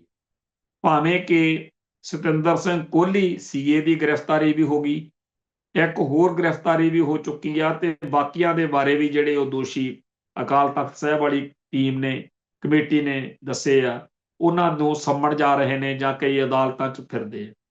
ਪਰ ਸ਼੍ਰੋਮਣੀ ਕਮੇਟੀ ਨੂੰ ਜਦੋਂ ਇਸ ਮਾਮਲੇ ਵਿੱਚ ਸਪੈਸ਼ਲ ਇਨਵੈਸਟੀਗੇਸ਼ਨ ਟੀਮ ਨੇ ਕਿਹਾ ਵੀ ਪੇਸ਼ ਹੋਵੋ, ਕਿਉਂਕਿ ਕੱਲ ਚਿੱਠੀ ਚਲੀ ਗਈ ਸੀ ਸ਼੍ਰੋਮਣੀ ਕਮੇਟੀ ਦੇ ਸਕੱਤਰ ਪ੍ਰਤਾਪ ਸਿੰਘ ਨੂੰ ਕਿ ਜੀ ਜਾਂਚ ਦੇ ਵਿੱਚ ਸਾਡਾ ਸਹਿਯੋਗ ਕਰਨ ਲਈ ਇੱਥੇ ਪੇਸ਼ ਹੋਵੋ, ਤਾਂ ਅੱਜ ਸ਼੍ਰੋਮਣੀ ਕਮੇਟੀ ਨੇ ਮੀਟਿੰਗ ਕੀਤੀ ਹੈ ਜਿਹਦੇ ਵਿੱਚ ਉਹਨਾਂ ਨੇ ਫੈਸਲਾ ਕੀਤਾ ਕਿ ਜੀ ਅਸੀਂ ਤਾਂ ਅਕਾਲ ਤਖਤ ਸਾਹਿਬ ਦੇ ਹੁਕਮਾਂ ਦੇ ਵੱਜੇ ਹੋਏ ਹਾਂ ਤੇ ਅਸੀਂ ਪੁਲਿਸ ਪ੍ਰਸ਼ਾਸਨ ਨੂੰ ਕੋਈ ਸਹਿਯੋਗ ਨਹੀਂ ਦੇਣਾ, ਨਾ ਅਸੀਂ ਕੋਈ ਰਿਕਾਰਡ ਮੁਹੱਈਆ ਕਰਾਉਣਾ ਤੇ ਸਾਡਾ ਕੋਈ ਵੀ ਜਿਹੜਾ ਕਰਮਚਾਰੀ ਆ ਉਹ ਸ਼੍ਰੋਮਣੀ ਕਮੇਟੀ ਦੇ ਤਰਫੋਂ ਇਸ ਵਿਸ਼ੇਸ਼ ਜਾਂਚ ਟੀਮ ਦੇ ਸਾਹਮਣੇ ਨਹੀਂ ਜਾਵੇਗਾ, ਨਾ ਕੋਈ ਰਿਕਾਰਡ ਲੈ ਕੇ ਜਾਵੇਗਾ। ਹੁਣ ਇਹ ਜਿਹੜੀ ਸਾਰੀ ਲੰਬੀ ਚੌੜੀ ਉਹਨਾਂ ਨੇ ਪ੍ਰੈਸ ਰਿਲੀਜ਼ ਭੇਜੀ ਆ, ਉਹਦਾ ਜਾਣੀ ਕਿ ਇੱਕ ਲਾਈਨ 'ਚ ਜੇ ਨਿਬੇੜਾ ਕਰਨਾ ਹੋਵੇ ਤਾਂ ਉਹ ਇਹ ਹੈ ਕਿ ਸ਼੍ਰੋਮਣੀ ਕਮੇਟੀ ਨੇ ਸਟੈਂਡ ਲੈ ਲਿਆ ਕਿ ਅਸੀਂ ਆਮ ਆਦਮੀ ਪਾਰਟੀ ਵੱਲੋਂ ਜੋ ਭਗਵੰਤ ਮਾਨ ਸਰਕਾਰ ਵੱਲੋਂ 328 ਪਾਵਨ ਸਰੂਪਾਂ ਦੇ ਮਸਲੇ ਤੇ ਕੀਤਾ ਜਾ ਰਿਹਾ, ਅਸੀਂ ਉਹਦੇ ਕੋਈ ਸਹਿਯੋਗ ਨਹੀਂ ਕਰਦੇ। ਹੁਣ ਇਹਦੇ ਬਾਰੇ ਮੀਡੀਆ 'ਚ ਜਿਹੜੀ ਚਰਚਾ ਚੱਲ ਰਹੀ ਆ ਉਹ ਇਹ ਹੈ ਕਿ ਜੀ ਇਹ ਅਦਾਲਤੀ ਕੰਮ ਆ, ਅਗਲੇ ਪਹਿਲਾਂ ਹੁਣ ਸੰਮਣ ਭੇਜ ਰਹੇ ਨੇ, ਫਿਰ ਹਾਈ ਕੋਰਟ ਤੋਂ ਜਾਂ ਜਿਹੜੀ ਸੰਬੰਧਿਤ ਅਦਾਲਤ ਵਾ ਉਹਦੇ ਤੋਂ ਨੋਟਿਸ ਆ ਜੂ, ਨਹੀਂ ਜਾਓਗੇ ਫਿਰ ਉਹ ਤੁਹਾਡੇ ਘਰਾਂ ਮੂਹਰੇ ਵਰਕਾ ਲਾ ਦੇਣਗੇ। ਹੌਲੀ ਹੌਲੀ ਇਹ ਗੱਲ ਅੱਗੇ ਵਧੀ ਜਾਊਗੀ ਤੇ ਸ਼੍ਰੋਮਣੀ ਕਮੇਟੀ ਸਹਿਯੋਗ ਨਹੀਂ ਕਰ ਰਹੀ ਤੇ ਜਿਹੜਾ ਭਾਰਤੀ ਅਦਾਲਤੀ ਢਾਂਚਾ ਉਹਦੇ ਸਾਹਮਣੇ ਇੱਕ ਜਿਵੇਂ ਕਹਿ ਦਈਏ ਵੀ ਦੋਸ਼ੀ ਦੇ ਰੂਪ ਦੇ ਵਿੱਚ ਪੰਜਾਬ ਸਰਕਾਰ ਜਾਂ ਪੁਲਿਸ ਉਹਨੂੰ ਪੇਸ਼ ਕਰਦੀ ਜਾਊਗੀ ਤੇ ਇਹ ਹਾਲਾਤ ਜਾਂ ਇਹ ਸਥਿਤੀ ਵੀ ਕੋਈ ਬਹੁਤੀ ਚੰਗੀ ਨਹੀਂ। 328 ਪਾਵਨ ਸਰੂਪਾਂ ਬਾਰੇ ਆਮ ਸਿੱਖ ਦੇ ਦਿਲ ਦਿਮਾਗ 'ਚ ਇਹੀ ਹੈ ਕਿ ਸਾਨੂੰ ਪਤਾ ਤਾਂ ਹੋਣਾ ਚਾਹੀਦਾ ਨਾ ਵੀ ਉਹ ਸਰੂਪ ਕਿੱਥੇ ਗਏ ਨੇ। ਮੰਨ ਲਈ ਗੱਲ ਕਿ ਪੈਸਿਆਂ ਦਾ ਘਪਲਾ, ਪਰ ਪੈਸਿਆਂ ਦੇ ਘਪਲੇ ਦੀ ਖਾਧੀ ਕੜੀ ਸਾਨੂੰ ਇਹ ਦੱਸੋ ਵੀ ਸਰੂਪ ਕਿੱਥੇ। ਇੱਧਰ ਸ਼੍ਰੋਮਣੀ ਕਮੇਟੀ ਨੇ ਇਸ ਮਸਲੇ ਤੇ ਜਿਹੜਾ ਸਟੈਂਡ ਲਿਆ ਉਹਦੇ ਬਾਰੇ ਭਾਵੇਂ ਧਾਮੀ ਸਾਹਿਬ ਜਾਂ ਹੋਰ ਆਗੂ ਕਹਿ ਰਹੇ ਨੇ ਕਿ ਜੀ ਸਾਡਾ ਉਹਨਾਂ ਦੋਸ਼ੀਆਂ ਨੂੰ ਬਚਾਉਣ ਦਾ ਤਾਂ ਕੋਈ ਏਜੰਡਾ ਨਹੀਂ, ਪਰ ਅਸੀਂ ਆਪਦੇ ਅਧਿਕਾਰ ਖੇਤਰ ਦੀ ਰਾਖੀ ਕਰ ਰਹੇ ਹਾਂ ਤੇ ਸਾਡਾ ਅਧਿਕਾਰ ਖੇਤਰ ਆ ਕਿ ਅਸੀਂ ਇਸ ਤੋਂ ਅੱਗੇ ਸ਼੍ਰੋਮਣੀ ਕਮੇਟੀ ਦੇ ਕੰਮਾਂ 'ਚ ਜਿਹੜੀ ਪੁਲਿਸ ਵਾ ਉਹਦਾ ਦਖਲ ਨਹੀਂ। ਔਰ ਇਹ ਗੱਲ ਉਹਨਾਂ ਨੇ ਅਕਾਲ ਤਖਤ ਸਾਹਿਬ ਤੋਂ ਵੀ ਕਹਾਈ ਆ ਤੇ ਹੁਣ ਕਹਿੰਦੇ ਆ ਜੀ ਅਸੀਂ ਅਕਾਲ ਤਖਤ ਦੇ ਆਦੇਸ਼ਾਂ ਅਨੁਸਾਰ ਚੱਲ ਰਹੇ ਹਾਂ। ਹੁਣ ਇਹਦਾ ਆਪਣੇ ਤੌਰ ਤੇ ਜੋ ਇਹ ਮਰਜ਼ੀ ਕਹੀ ਜਾਣ, ਪਰ ਦੁਨੀਆ 'ਚ ਪ੍ਰਭਾਵ ਇਹੀ ਜਾ ਰਿਹਾ ਕਿ ਪੰਜਾਬ ਸਰਕਾਰ ਵੱਲੋਂ, ਪੁਲਿਸ ਵੱਲੋਂ ਇਸ ਕੇਸ ਦੀ ਪੜਤਾਲ ਤੋਂ ਸ਼੍ਰੋਮਣੀ ਕਮੇਟੀ ਜਾਂ ਬਾਦਲ ਦਲ ਪੂਰੀ ਤਰ੍ਹਾਂ ਚਾਲੂ ਆ। ਜਿਵੇਂ ਕੋਈ ਡਰ ਹੋਵੇ, ਜਿਵੇਂ ਕੋਈ ਖੌਫ ਹੋਵੇ ਕਿ ਜੇਕਰ ਇਹ ਜਾਂਚ ਅੱਗੇ ਵਧੀ ਤਾਂ ਗੜਬੜ ਹੋ ਸਕਦੀ ਹੈ।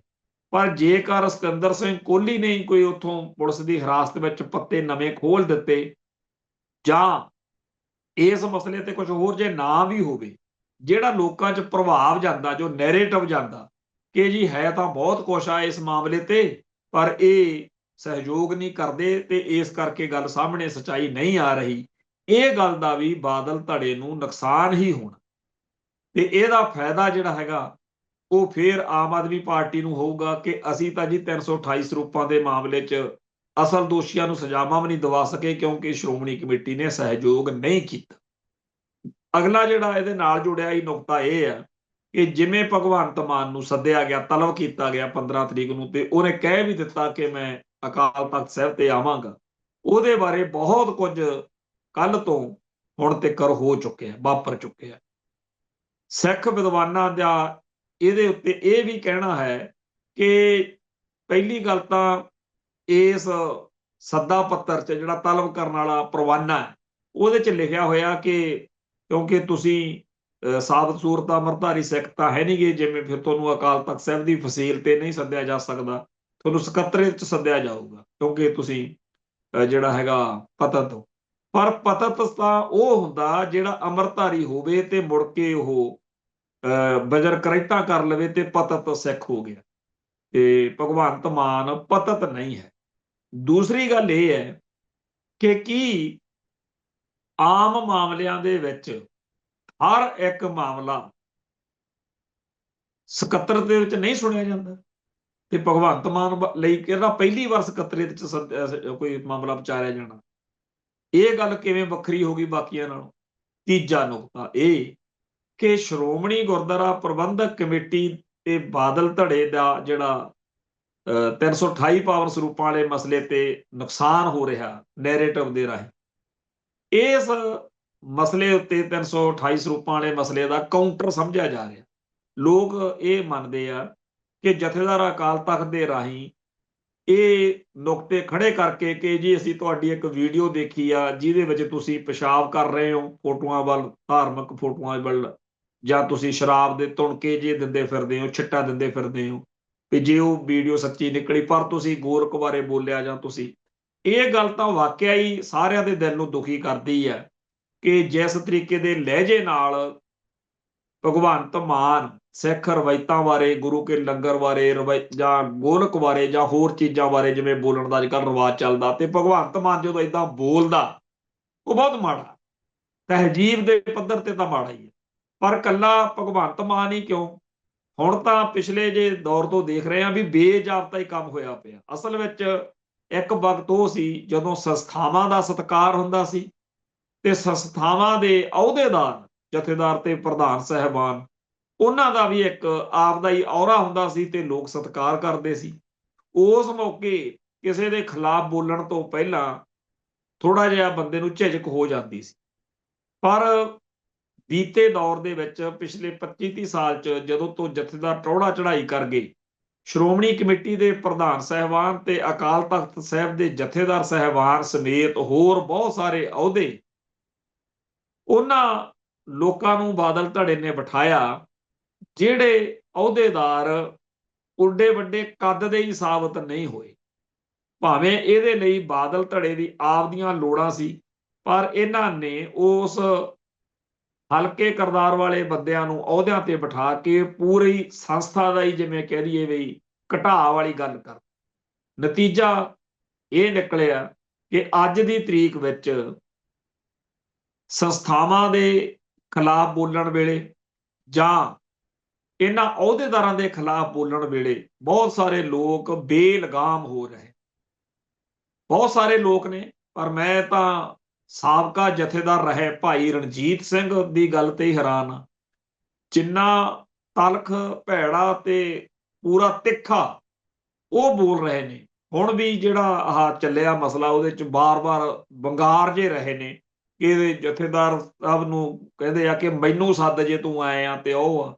ਇਹ ਗੱਲ ਤਾਂ ਵਾਕਿਆ ਹੀ ਸਾਨੂੰ ਸਾਰਿਆਂ ਨੂੰ ਪਤਾ ਕਿ ਜਿਸ ਮਾੜੇ ਤਰੀਕੇ ਨਾਲ ਜਥੇਦਾਰ ਰਣਜੀਤ ਸਿੰਘ ਨੂੰ ਲਾਇਆ ਗਿਆ ਸੀ ਉਹ ਗਲਤ ਸੀ, ਤੇ ਗਿਆਨੀ ਪੂਰਨ ਸਿੰਘ ਨੂੰ ਜਿਸ ਤਰੀਕੇ ਨਾਲ ਲਾਇਆ ਗਿਆ ਸੀ ਤੇ ਬਾਅਦ ਵਿੱਚ ਰੌਲਾ ਹੀ ਪੈਂਦਾ ਰਿਹਾ ਤੇ ਆਖਰ ਜਦੋਂ 2000 ਸਨ ਦੇ ਵਿੱਚ ਜਥੇਦਾਰ ਬਦੰਤੀ ਨੇ ਆਪਣੇ ਅਹੁਦੇ ਦੇ ਉੱਤੇ ਵਿਰਾਜਮਾਨ ਹੋਣਾ ਸੀ ਤਾਂ ਪਹਿਲਾ ਹੁਕਮਨਾਮਾ ਹੀ ਇਹ ਸੀ ਕਿ ਪਹਿਲਾਂ ਤਾਂ ਜੀ ਤਾਕਤਾਂ ਦੇ ਜਥੇਦਾਰ ਲਾਉਣ ਤੇ ਲਾਉਣ ਦਾ ਤੇ ਹੋਰ ਮੁੱਖ ਜਿਹੜੇ ਅਹੁਦੇਦਾਰ ਨੇ ਉਹਨਾਂ ਬਾਰੇ ਸੇਵਾ ਨਿਯਮ ਬਣਾਏ ਜਾਣ। ਹੁਣ ਅਸਲੀ ਗੱਲ ਤਾਂ ਇਹ ਆ ਕਿ ਭਾਈ ਰਣਜੀਤ ਸਿੰਘ ਵੀ ਜਿਸ ਤਰੀਕੇ ਨਾਲ ਲਾਏ ਗਏ, ਜਿਸ ਤਰੀਕੇ ਨਾਲ ਲਾਹੇ ਗਏ, ਉਹ ਤਰੀਕਾ ਹੀ ਹੁਣ ਤੱਕ ਚੱਲਿਆ ਆਉਂਦਾ। ਜਿਹੜਾ ਹੁਣ ਵਾਲਾ ਜਥੇਦਾਰ ਆ ਕੁਲਦੀਪ ਸਿੰਘ ਗੜਗੱਜ, ਇਹਨੂੰ ਵੀ ਜਦੋਂ ਜੀ ਕਰਦਾ ਅਗਲੇ ਲਾਹ ਦੇਣਗੇ। ਤੋ ਅਸਲੀ ਜਿਹੜਾ ਨੁਕਸ ਵਾ ਉਹ ਤਾਂ ਇਹ ਹੈਗਾ ਕਿ ਜਦੋਂ ਭਾਈ ਰਣਜੀਤ ਸਿੰਘ ਅਹੁਦੇ ਤੇ ਸੀ ਤਾਂ ਉਦੋਂ ਕਹਿੰਦੇ ਕਿ ਤਖਤਾਂ ਦੇ ਜਥੇਦਾਰ ਲਾਉਣ ਦੇ ਭਾਈ ਸੇਵਾ ਨੇ ਜੋ ਬਣਾਏ ਜਾਣ। ਹੁਣ ਜਿਹੜੇ ਹੁਣ ਤੱਕ ਲੱਗਦੇ ਆ ਰਹੇ ਨੇ ਉਹਨਾਂ ਸਾਰਿਆਂ ਨੂੰ ਜਦੋਂ ਤਾਂ ਅਹੁਦੇ ਤੇ ਬੈਠੇ ਹੁੰਦੇ ਆ ਉਦੋਂ ਤਾਂ ਪੰਥ ਦੀ ਜਾਂ ਕੌਮ ਦੀ ਕੋਈ ਪਰਵਾਹ ਨਹੀਂ ਹੁੰਦੀ, ਬਾਅਦ ਵਿੱਚ ਚੇਤੇ ਆ ਜਾਂਦਾ। ਹੁਣ ਜਿਹੜਾ 328 ਸਰੂਪਾਂ ਦੇ ਮਾਮਲੇ ਉੱਤੇ ਜਥੇਦਾਰ ਹਰਪ੍ਰੀਤ ਸਿੰਘ ਜਿਨ੍ਹਾਂ ਦੇ ਵੇਲਿਆਂ 'ਚ ਇਹ ਸਾਰਾ ਮਾਮਲਾ ਸਾਹਮਣੇ ਆਇਆ, ਜੇ ਉਦੋਂ ਕੁਝ ਕਹਿੰਦੇ ਤਾਂ ਕੋਈ ਗੱਲ ਸੀ। ਉਦੋਂ ਤਾਂ ਜਿਹੜਾ ਇੱਕ ਵਾਰੀ ਅਕਾਲੀ ਦਲ ਦਾ ਸਥਾਪਨਾ ਦਿਹਾੜਾ ਮਨਾਇਆ ਮੰਜੀ ਸਾਹਿਬ ਵਾਲੇ ਪਾਸੇ, ਉੱਥੇ ਬੜਾ ਗਹਿ ਗੱਡਵੀਂ ਤਕਰੀਰ ਕਰਕੇ ਬਾਦਲ ਧੜੇ ਦਾ ਪੱਖ ਪੂਰਿਆ ਗਿਆਨੀ ਹਰਪ੍ਰੀਤ ਸਿੰਘ ਨੇ। ਪਰ ਅੱਜ ਕਿਉਂਕਿ ਉਹ ਨਿਰਾਸ਼ ਨੇ, ਨਾਰਾਜ਼ ਨੇ, ਨਵੇਂ ਅਕਾਲੀ ਦਲ ਦੇ ਪ੍ਰਧਾਨ ਨੇ, ਅੱਜ ਉਹਨਾਂ ਤੋਂ ਜੋ ਮਰਜ਼ੀ ਸੁਣ ਲਓ। ਇਵੇਂ ਹੀ ਗੋਬਿੰਦ ਸਿੰਘ ਲੌਂਗੋਵਾਲ ਆ ਜਿਹੜਾ, ਉਹ ਉਸ ਅਕਾਲੀ ਦਲ ਉਸ ਸ਼੍ਰੋਮਣੀ ਕਮੇਟੀ ਦਾ ਪ੍ਰਧਾਨ ਸੀ ਜਿਹਦੇ ਵੇਲੇ ਇਹ ਸਾਰੇ ਮਾਮਲੇ ਦੇ ਬਾਰੇ ਸਪਸ਼ਟਤਾ ਦੇ ਨਾਲ ਗੱਲ ਬਾਹਰ ਆਈ ਸੀ। ਉਦੋਂ ਤਾਂ ਉਹਨੇ ਕੋਈ ਗੱਲ ਕੀਤੀ ਨਹੀਂ, ਅੱਜ ਦਾ ਪਤਾ ਨਹੀਂ। ਇਵੇਂ ਹੀ ਬੀਬੀ ਜਗੀਰ ਕੌਰ, ਉਹ ਅਕਾਲੀ ਸ਼੍ਰੋਮਣੀ ਕਮੇਟੀ ਦੀ ਪ੍ਰਧਾਨ ਰਹੀ ਹੈ, ਪਰ ਅੱਜ ਉਹਦਾ ਰਵੱਈਆ ਕੀ ਹੋਊਗਾ ਇਹ ਕੁਝ ਕਹਿ ਨਹੀਂ ਸਕਦਾ। ਕੁੱਲ ਮਿਲਾ ਕੇ ਇਹ ਸਾਰੇ ਆਗੂ ਜਿਹੜੇ ਨੇ, ਇਹਨਾਂ ਦੇ ਉੱਤੇ ਕਿਸੇ ਦੇ ਵੀ ਉੱਤੇ ਆਮ ਬੰਦੇ ਦਾ ਉਹੋ ਜਿਹਾ ਸਤਿਕਾਰ ਨਹੀਂ ਹੈ ਜਿਹੋ ਜਿਹਾ ਹੋਣਾ ਚਾਹੀਦਾ ਸੀ। ਹੁਣ ਜਦੋਂ ਕੋਈ ਇਹਨਾਂ ਨੂੰ ਤਪ ਕੇ ਖਿੱਝ ਕੇ ਬੋਲਦਾ ਤਾਂ ਕਦੇ-ਕਦੇ ਤਾਂ ਵਧੀਆ ਲੱਗਦਾ ਵੀ ਇਹ ਹੈ ਹੀ ਇਸ ਲਾਇਕ ਨੇ, ਪਰ ਕਦੇ-ਕਦੇ ਮਨ ਨੂੰ ਅਫਸੋਸ ਵੀ ਹੁੰਦਾ। ਭਾਈ ਰਣਜੀਤ ਸਿੰਘ ਦੀ ਬਿਆਨਬਾਜ਼ੀ ਵੀ ਕੁਝ ਇਸੇ ਤਰੀਕੇ ਨਾਲ ਹੈ। ਕਈਆਂ ਨੂੰ ਚੰਗੀ ਲੱਗਦੀ ਹੋਣੀ ਆ ਜਿਹੜੇ ਦੁਖੀ ਨੇ ਬਾਦਲ ਕਿਆਂ ਦੀਆਂ ਕਰਤੂਤਾਂ ਤੋਂ, ਪਰ ਅਸੀਂ ਇਹ ਸਮਝਦੇ ਹਾਂ ਕਿ ਜੇਕਰ ਅਸੀਂ ਹੀ ਆਪਦੀਆਂ ਸੰਸਥਾਵਾਂ ਬਾਰੇ ਇਸ ਤਰ੍ਹਾਂ ਕਰਾਂਗੇ ਤਾਂ ਫਿਰ ਦੁਸ਼ਮਣ ਨੂੰ ਤਾਂ ਕੰਮ ਸੌਖਾ ਹੀ ਹੋ ਜੂ। ਇੱਕ ਪਾਸੇ ਸਾਨੂੰ ਇਹ ਸਮਝਾਇਆ ਜਾ ਰਿਹਾ ਕਿ ਦੁਸ਼ਮਣ ਤਾਂ ਚਾਹੁੰਦਾ ਕਿ ਸਿੱਖਾਂ ਦੀਆਂ ਸੰਸਥਾਵਾਂ ਜਿਹੜੀਆਂ ਨੇ ਉਹ ਤਹਿਸ਼ ਨਹਿਸ਼ ਹੋ ਜਾਣ, ਤੇ ਜੇ ਅਸੀਂ ਆਪ ਹੀ ਉਹਦੇ ਰਾਹ ਤੇ ਤੁਰ ਪਈਏ ਤੇ ਫਿਰ ਬਚੂਗਾ ਕੀ। ਇਸ ਗੱਲ ਵਿੱਚ ਕੋਈ ਦੋ ਰਾਏ ਨਹੀਂ ਹੈ ਕਿ ਬਾਦਲ ਕਿਆਂ ਨੇ ਇਹਨਾਂ ਅਹੁਦਿਆਂ ਦਾ ਤਿਰਸਕਾਰ ਹੀ ਵਧਾਇਆ, ਸਤਿਕਾਰ ਤਾਂ ਵਧਾਇਆ ਨਹੀਂ, ਤਿਰਸਕਾਰ ਵਧਾਇਆ। ਪਰ ਜੇਕਰ ਸਿੱਖ ਆਪ ਇਹਨਾਂ ਸੰਸਥਾਵਾਂ ਦੇ ਬਾਰੇ, ਸੰਸਥਾਵਾਂ ਤੇ ਬੈਠੇ ਅਹੁਦੇਦਾਰਾਂ ਦੇ ਬਾਰੇ ਬੋਲਦੇ ਰਹੇ, ਅੱਜ ਭਗਵੰਤ ਮਾਨ ਦੀ ਆਮ ਆਦਮੀ ਪਾਰਟੀ, ਜਿਹਦਾ ਸਾਰਾ ਦਾਰੋ ਮਦਾਰ ਹੀ ਸੋਸ਼ਲ ਮੀਡੀਆ ਉੱਤੇ ਰੰਡੀ ਰੋਣਾ, ਇਹ ਪਾਰਟੀ ਤਾਂ ਸੋਸ਼ਲ ਮੀਡੀਆ ਦੇ ਉੱਤੇ ਬੋਲਣ ਬਾਲਣ ਦੇ ਨਾਲ ਹੀ ਸੱਤਾ 'ਚ ਆਈ ਹੈ ਨਾ। ਪਿਛਲੇ ਦਿਨੀ ਪਾਲੀ ਭੁਪਿੰਦਰ ਸਿੰਘ ਨੇ ਖੁਦ ਇਕਵਾਲ ਕੀਤਾ ਕਿ ਆਮ ਆਦਮੀ ਪਾਰਟੀ ਦੇ ਪ੍ਰਚਾਰ ਲਈ ਮੈਂ ਕਈ ਖਾਤੇ ਬਣਾਏ ਹੁੰਦੇ ਸੀ, ਐਂ ਕਰਦਾ ਸੀ, ਉਹ ਕਰਦਾ ਸੀ। ਜੇ ਪਾਲੀ ਭੁਪਿੰਦਰ ਸਿੰਘ ਵਰਗਾ ਬੰਦਾ ਇਹ ਮੰਨਦਾ ਤੇ ਹੋਰ ਕਿੰਨੇ ਬੰਦੇ ਹੋਣੇ ਆ ਜਿਨ੍ਹਾਂ ਨੇ ਨੈਰੇਟਿਵ ਸਿਰਜਿਆ। ਉਸ ਨੈਰੇਟਿਵ ਦੇ 2-3 ਪੱਖ ਨੇ। ਇੱਕ ਪੱਖ ਤਾਂ ਇਹ ਆ ਕਿ ਆਮ ਆਦਮੀ ਪਾਰਟੀ ਵਧੀਆ, ਪਰ ਇਹ ਵੀ ਤਾਂ ਉਸੇ ਨੈਰੇਟਿਵ ਦਾ ਹਿੱਸਾ ਨਾ ਕਿ ਫਲਾਨਾ ਵੀ ਗਲਤ, ਧਮਕਾਨਾ ਵੀ ਗਲਤ। ਤੇ ਇੱਕ ਤਾਂ ਵਿਰੋਧਤਾ ਉਹ ਸੀ ਗੁਰਸਿੱਖਾਂ ਦੀ ਜਾਂ ਪੰਥ ਨੂੰ ਪਿਆਰ ਕਰਨ ਵਾਲਿਆਂ ਦੀ, ਜਿਹੜੇ ਬਾਦਲਕਿਆਂ ਦੀਆਂ ਹਰਕਤਾਂ ਤੋਂ ਵਾਕਿਆ ਹੀ ਦਿਲੋਂ ਦੁਖੀ ਸੀ ਤੇ ਅੱਜ ਵੀ ਦੁਖੀ ਨੇ। ਪਰ ਉਸ ਰੋਸ ਨੂੰ ਸਿਆਸੀ ਮਨੋਰਥਾਂ ਲਈ, ਸਿਆਸੀ ਸਵਾਰਥਾਂ ਲਈ ਵਰਤਣ ਦੀ ਜਿਹੜੀ ਕਲਾ ਉਹਨਾਂ ਲੋਕਾਂ ਨੇ ਅਸਲੀ ਨਕਲੀ ਫੇਸਬੁੱਕ ਖਾਤੇ ਬਣਾ ਕੇ ਜਾਂ ਮਾਹੌਲ ਸਿਰਜ ਕੇ ਜੋ ਕੁਝ ਕੀਤਾ, ਉਹ ਇੱਕ ਹੋਰ ਕਹਾਣੀ। ਇਵੇਂ ਹੀ ਅੱਜ ਦੀ ਤਰੀਕ ਵਿੱਚ ਜਿਹੜਾ ਭਗਵੰਤ ਮਾਨ ਨੇ ਗੋਲਕਾਂ ਦੇ ਬਾਰੇ ਪਿਛਲੇ ਲੰਮੇ ਦੌਰ ਵਿੱਚ ਬੋਲਿਆ, ਜਾਂ ਹੋਰ ਵੀ ਕਈ ਵਾਰ ਉਹ ਸ਼੍ਰੋਮਣੀ ਕਮੇਟੀ ਬਾਰੇ ਜਾਂ ਅਕਾਲ ਤਖਤ ਸਾਹਿਬ ਬਾਰੇ ਜਾਂ ਸ਼੍ਰੋਮਣੀ ਕਮੇਟੀ ਦੇ ਪ੍ਰਧਾਨ ਬਾਰੇ ਜਾਂ ਅਕਾਲ ਤਖਤ ਸਾਹਿਬ ਦੇ ਜਥੇਦਾਰ ਬਾਰੇ ਬੋਲਦਾ, ਮਨ ਨੂੰ ਦੁੱਖ ਹੁੰਦਾ। ਪਰ ਲੋਕ ਕਹਿੰਦੇ ਨੇ ਕਿ ਬਾਦਲਕਿਆਂ ਦੇ ਆਖੇ ਲੱਗ ਕੇ ਇਹ ਆਗੂ ਜਾਂ ਇਹ ਅਹੁਦੇਦਾਰ ਕਿਹੜਾ ਭਲੀ ਗੁਜ਼ਾਰਦੇ ਨੇ।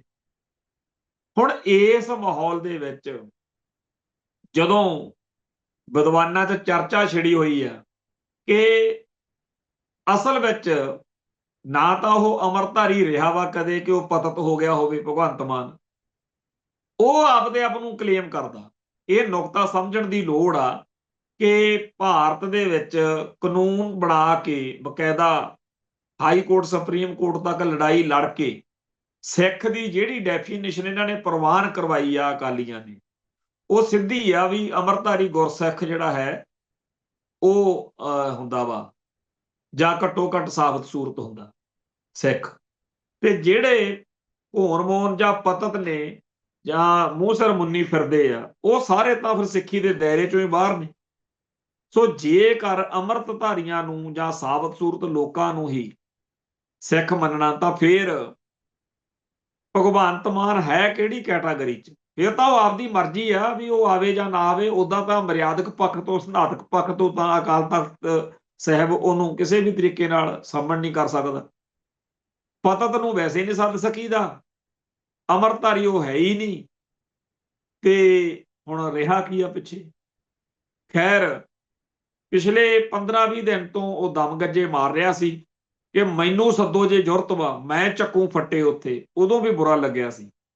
ਹੁਣ ਜਦੋਂ ਉਹਨੂੰ ਸੰਮਣ ਚਲੇ ਗਏ, ਮੈਨੂੰ ਇਹ ਲੱਗਦਾ, ਹੋ ਸਕਦਾ ਮੈਂ ਗਲਤ ਹੋਵਾਂ, ਜਿਹੜੇ ਲੋਕਾਂ ਨੇ ਜਥੇਦਾਰ ਕੁਲਦੀਪ ਸਿੰਘ ਗੜਗੱਜ ਤੋਂ ਇਹ ਫੈਸਲਾ ਕਰਵਾਇਆ, ਉਹਨਾਂ ਦਾ ਇੱਕ ਤਾਂ ਇਹ ਸੀ ਕਿ ਬਾਦਲਕਿਆਂ ਲਈ 328 ਸਰੂਪਾਂ ਵਾਲੇ ਮਸਲੇ ਸਮੇਤ ਹੋਰ ਬਹੁਤ ਸਾਰੇ ਮੁੱਦਿਆਂ ਤੇ ਬਿਪਤਾ ਵਧਾ ਰਿਹਾ, ਤੇ ਇਹਨੂੰ ਆਪਾਂ ਮੂਹਰਿਓਂ ਅਕਾਲ ਤਖਤ ਸਾਹਿਬ ਦੇ ਨਾਲ ਟੈਕਲ ਕਰੀਏ। ਇਹਨਾਂ ਨੂੰ ਲੱਗਦਾ ਹੋਣਾ ਕਿ ਸ਼ਾਇਦ ਉਹ ਕਹਵੇ ਕਿ ਮੈਂ ਨਹੀਂ ਆਉਂਦਾ, ਤੇ ਇੰਨੀ ਗੱਲ ਦੇ ਨਾਲ ਸਥਿਤੀ ਬਰਾਬਰ ਦੀ ਬਣ ਜੂ ਕਿ ਜੇਕਰ ਸ਼੍ਰੋਮਣੀ ਕਮੇਟੀ ਸਿੱਟ ਵਾਲਿਆਂ ਕੋਲ ਨਹੀਂ ਜਾ ਰਹੀ 328 ਸਰੂਪਾਂ ਦੇ ਮਾਮਲੇ ਤੇ, ਉਵੇਂ ਹੀ ਭਗਵੰਤ ਮਾਨ ਆ ਜਿਹੜਾ ਉਹ ਅਕਾਲ ਤਖਤ ਸਾਹਿਬ ਤੇ ਨਹੀਂ ਪੇਸ਼ ਹੋ ਰਿਹਾ। ਪੇਸ਼ੀ ਹੋਈ ਹੈ ਨਾ ਦੋਨੇ ਪਾਸੇ। ਇੱਕ ਪਾਸੇ Shiromani committee special investigation team ਦੇ ਪੇਸ਼ ਹੋਣ ਤੋਂ ਇਨਕਾਰੀ ਆ, ਤੇ ਦੂਜੇ ਪਾਸੇ ਭਗਵੰਤ ਮਾਨ ਪੰਜਾਬ ਦਾ ਮੁੱਖ ਮੰਤਰੀ ਅਕਾਲ ਤਖਤ ਸਾਹਿਬ ਤੇ ਪੇਸ਼ ਹੋਣਾ ਇਨਕਾਰੀ ਆ। ਇਹ ਹਾਲਾਤ ਸ਼ਾਇਦ ਇਹਨਾਂ ਨੇ ਸੋਚੇ ਹੋਣ, ਪਰ ਉਹਨੇ ਕਹਿਤਾ ਕਿ ਮੈਂ ਤਾਂ ਆਊਂਗਾ, ਭਾਵੇਂ ਉਦਣ ਇੱਥੇ ਜੀ ਭਾਰਤ ਦੀ ਰਾਸ਼ਟਰਪਤੀ ਨੇ ਆਉਣਾ, ਮੈਂ ਤਾਂ ਆਊਂਗਾ।